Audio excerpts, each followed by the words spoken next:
Hi everyone! Grabe pala. Grabe pala ang filtered na to. Kumusta mga kaibigan? Nandito tayo ngayon at magre-record tayo ng ating itsura. Grabe naman yung filtered na to. Nakakaganda. Grabe. So anyway, salamat at nandito ulit tayo sa live. So, ito yung buhok ko.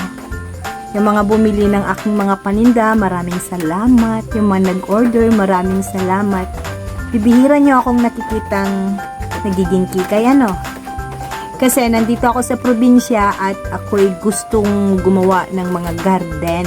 Ayun, mga garden ng mga halaman, mga kung ano-ano. At ngayon lang ako nauwi kasi. So, matagal na panahon na para akong bumalik sa pagkabata. Okay. So, habang nandito tayo sa probinsya, ay ipinapakilala naman natin ang ating mga produkto, mga sabon, at papakitaan ko kayo dahil sa mga nagbigay na rin ako ng mga sample, yung mga gumamit at ang mga to ito. Ito yung mga pampaputi, ayan, yung mga niacinamide, may mga coco berry tayong yan. So, i-repack natin to kasi dito sa province, hindi sila bumibili ng mga tig-1 kilo, kundi pera-peraso. Kaya, mayroon ganito at marami tayong gagawin. Ano? Shoutout pala, bago ko makalimutan, shoutout pala sa aking mga kaibigan na natitira at babalik din tayo sa Quezon City. Hindi naman pwedeng hindi tayo bumalik kasi kailangan natin balikan yung mga dapat nating balikan. At patungkol sa utang, hindi pwede na hindi ka na nagpapakita ng 6 na buwan at kakalimutan na lang natin ang mga yon, lalo na pag mga may grocery. Ang pagpapautang ko ay binabalikan yan within 6 years, yung mga walang kasulatan. At kung may kasulatan ka naman, umaabot po sa 10 years.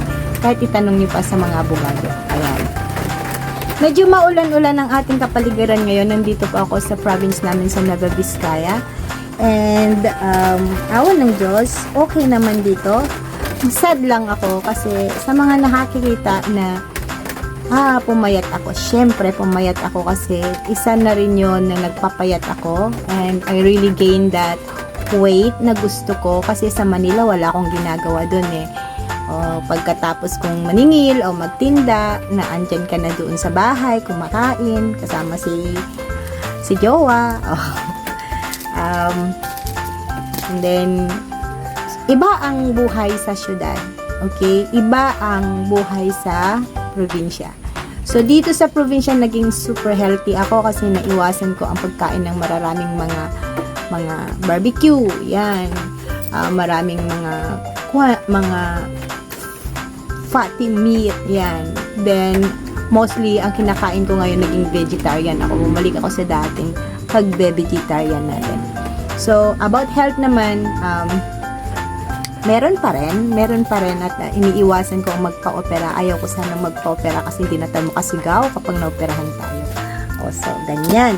So, marami tayong pinapakilalang mga sabon at yung mga madre cacao, marami. And, dinala ko na pala dito ang aking mga aso. So, may mga nagtatanong, marami kong mga aso. At dito ko na rin sila mga kasama. So, ito yung mga paninda natin na mga madre cacao na tidbits ang tawag dito. Tidbits. Okay? Ang nagagamot nito yung mga bakokang. Alam niyo yung bakokang, yung mga allergies yan. Ang madre cacao ay antiseptic at meron na rin anti-inflammatory.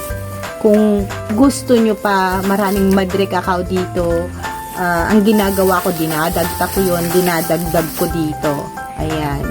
So, marami tayong pag-uusapan at maraming salamat. I'll take the opportunity na magpasalamat sa lahat ng mga sumusuporta sa aking YouTube, kay Energetic Mamita, kay Kwentog Timeless Inspiration na kung saan pinapakita natin yung mga buhay-buhay ng mga super mom na sumasalit sa ating mga programa kasi kalimitan kagaya ko nanay din ako. Minsan nakakalimutan ng ating mga anak ang i-greet tayo. But anyway, bilang ina, marami din akong pagkukulang. Di ko sinabing perfect ako, no?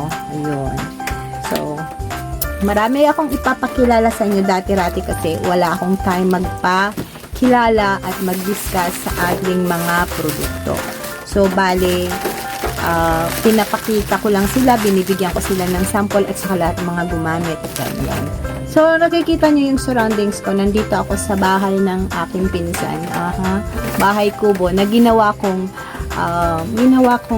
online at dito ko inilalagay yung aking mga paninda dahil tayo dito sa probinsya ay online at nakasalalay lang ako dito sa onlining.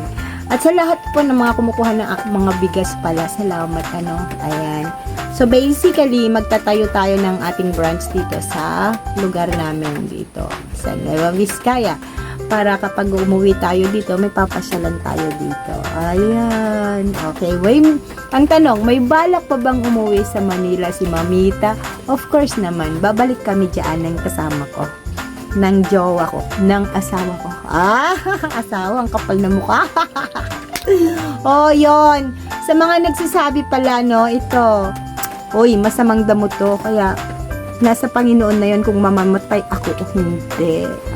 Diba? So, anyway.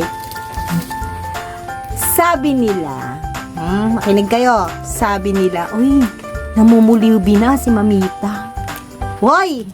Hindi ako pulubi, Mahirap lang walang pera. Ano lang literally walang pera. Pero yung sasabihin yung namamatay na ako sa hirap, na ganito, ganon, uy, huwag kayong ganyan. At saka sasabihin nila na, ganito, ganon siya, umutang siya, ganon. Umutang nga ako, inutang nyo naman. Diba? Diba? So, huwag tayong humusga ng mga kapwa natin. Kasi bago tayong humusga, tingnan natin kung kayo ba na humuhusga. Meron ba kayong hindi nakuha sa hinuhusgahan nyo?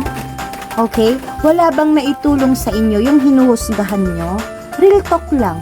Kasi ngayon, sa totoo lang, mas matindi pa ang water is thicker than blood. Diba? May mga ganon. Mas nakakatulong pa yung mga kaibigan natin kaysa yung mga kadugo natin. Peace lang. Okay. So, sa mga nabibwisit sa akin, buhay pa ako. Huwag kayo yung mag-istariray dyan na, kinarma na, ganon, ganyan. Uy, bago nyo tawanan yung tao, alamin nyo muna kung wala kayong nakuha sa kanaya. Wala ba kayong nakuha sa minamaltrato nyo, sa pinupulutan nyo? Ang lakas ng ulan. Wala ba kayong nakuha? Wala bang natulong itong pinupulutan yung tao noong siya'y meron pa? Diba? Ganyan tayo mga Pilipino Filipino mindset. Yan yun. Kaya sasabihin nila, nagmamagaling, pulubi na ngayon. Hindi ako pulubi. Kung pulubi ako, may titirhan pa ba akong ganito? May lupa pa ba akong ibebenta? O meron pa ba akong mga ari-arian na nandyan ba ako sa kalye? Baka ikaw mas pulubi kasi sa akin. Diba? Okay. Ganun lang. So anyway, ganun talaga, lumalakas na ulan, hindi nyo na ako marinig.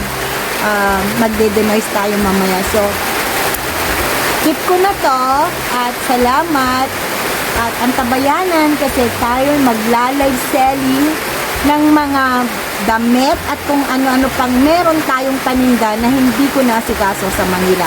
So, yon ang mga nandito sa probinsya at ila-live selling natin habang nandito tayo sa probinsya at di pa tayo bumabalik ng Manila. Maraming salamat po. Kita-kits.